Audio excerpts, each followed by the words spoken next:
Hey guys, I'm making cloves and rosemary tea. First off, I'll add my cloves.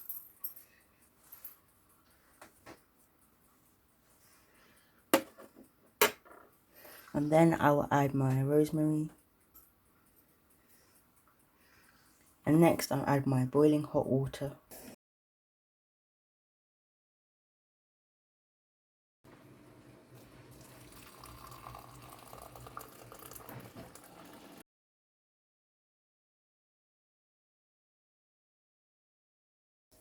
I will now cover it and let it cool for 5 to 10 minutes.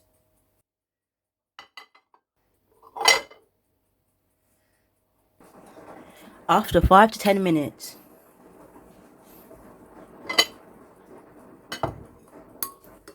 this tea is good for anti-inflammatory problems and is great for weight loss. Kindly like, share and comment. Thanks for watching. Bye.